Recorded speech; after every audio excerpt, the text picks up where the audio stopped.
Coming up on Mountain News this morning, folks in Middlesboro are continuing to fight for justice for Elena Hembry.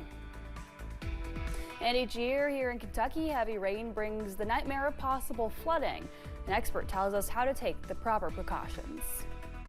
Dedicated to Eastern and Southern Kentucky, this is WYMT Mountain News this morning.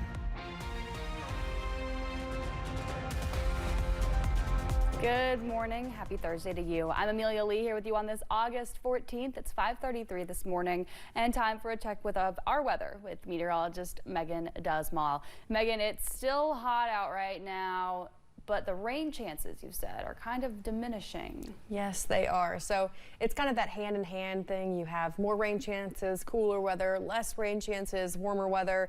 And right now we're in that transition from rainy to dry, which naturally means those temperatures are going to be warming up as we're going through the next couple days. So let's break that down for you this morning. We're going to see those temperatures upper 60s, low 70s, a little bit cooler than what we saw yesterday morning, but still warm for this time of year. This afternoon, though, that's when we're going to see the mid to upper 80s. And as those rain chances diminish into the weekend, we're looking at 90s taking over for the next stretch, even as we're heading into your next work week. Here's a look right now on Line Pinpoint Doppler radar, though nice and clear this morning, just dealing with some fog on that drive. So just make sure you're being careful, low beams on if you do encounter any patches of fog this morning. And we'll see high temperatures around that 3 o'clock, 4 o'clock mark, and we'll see those scattered shower and storm chances as we're heading into the afternoon. But those chances for rain will be clearing out soon. So there's the good news there. Amelia. 2 people are dead after a crash in Harlem County. The Harlem County Coroner's Office says it happened just after noon yesterday at the intersection of Highway 421 and 119 in the Baxter community. The Harlem County Deputy Coroner confirmed that Phyllis Frazier of New Tazewell and Franklin Saylor Jr. of Baxter were both killed in the crash. Another person involved was taken to Harlan ARH. No word on their condition, and it is still under investigation. A Southern Kentucky woman is facing a vehicular homicide charge after a deadly crash. Police in Laurel County say Kimberly Hedrick was drunk when her Chevrolet Tahoe hit a car head-on. That crash happened on August 1st. The suspect is out of jail and the victim's family is demanding justice. WYMT's Phil Pendleton spoke to Benita Vickers' daughter about that quest. So unfortunately, that morning of August 1st, I no longer have my mom. Grace Hatfield is getting used to a new normal without her beloved mother. She was the spunkiest woman you would have ever met, but she had a true servant's heart. She loved people, and she loved to care for people. Benita Vickers died early on August 1st after police say a Tahoe driven by 55-year-old Kimberly Hedrick crossed the center line of American Greeting Card Road and slammed into Vickers' Aveo. Hedrick was charged with vehicular homicide. But I also understand justice is not meant to be up to the family. Because in order for true justice, unbiased, ethical justice to occur, it needs to come from a court system. According to the police citation, Hedrick admitted to drinking alcohol before the crash. They said when speaking to her, she had slurred speech and she smelled of alcohol. She was charged with vehicular homicide. Court officials say Hedrick was released from jail after posting a $50,000 cash bond. It upsets me, but at the same time, I believe in justice, and I believe that it's not up to me if she decides she wants to have a few more days of freedom. A judge agreed to forward the case to a grand jury, which could return an indictment on September 19th. In Laurel County, Phil Pendleton, WYMT Mountain News.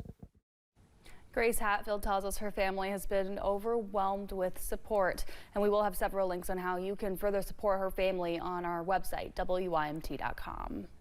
Folks in Middlesboro, they're continuing to fight for justice for Elena Hembry. The 17-month-old died in 2023. Her mother, Erica Lawson, was recently sentenced to 20 years in prison in relation to her death. Harvey Gallahan was also charged in connection to the toddler's death and is working toward a plea agreement. Justin Howard says many do not want that plea agreement and are looking for the maximum sentence for Gallahan. I believe that true justice would be Mr. Gallahan walking into the Bell County Circuit Court and face 12 jurors, 12 of his peers. Let them listen to the evidence and let them determine if he is guilty or not. No plea agreement, we're going to trial. Howard is hosting a True Justice for Elena vigil and march on Friday at 6:30 in the Middlesboro City parking lot. Well, heavy rain across parts of Tennessee is causing some problems. The weather has claimed 4 lives in Chattanooga. Officials say a mother, father, and child were killed when a tree fell on their car.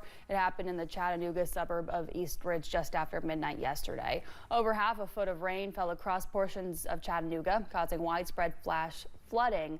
Another man's body was found after he was swept away by floodwaters. Some drivers were trapped in their cars due to high water. Dozens had to be rescued from their homes. A state of emergency was declared in Hamilton County. Each year here in Kentucky, heavy rain brings the nightmare of possible flooding. Insurance experts say about 5% of homeowners in the U.S. have flood insurance. They say just 2 inches of water can cause more than $30,000 in damage. In most cases, people who live in a flood zone or near water are required by their mortgage company or bank to have that flood insurance. Those experts say it's also important to take precautions ahead of any severe weather.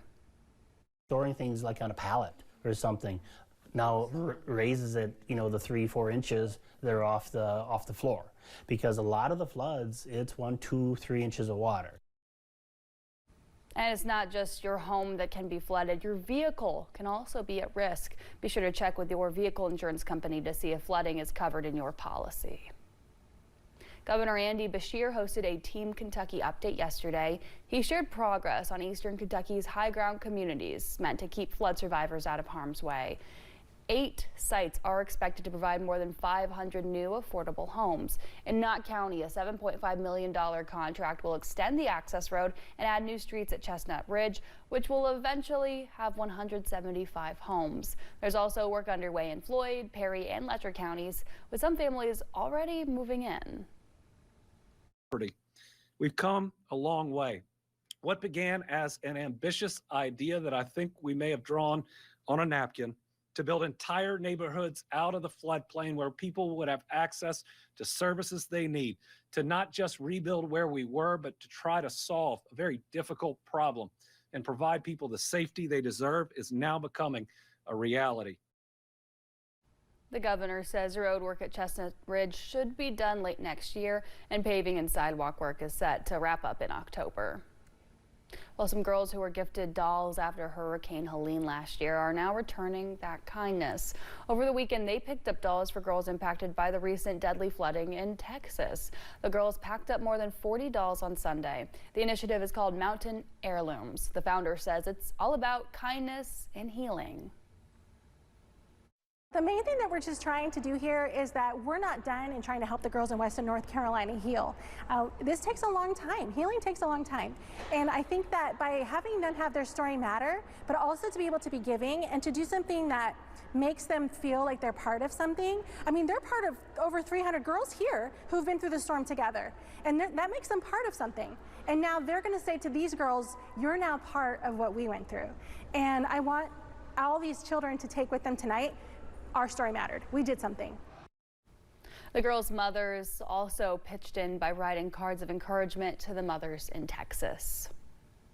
The University of Pikeville organized its second of 3 move-in days yesterday, preparing to bring the Bears back to campus. Students are back ahead of the fall semester, with student athletes already moved in and some of the upperclassmen filling up their dorms early yesterday.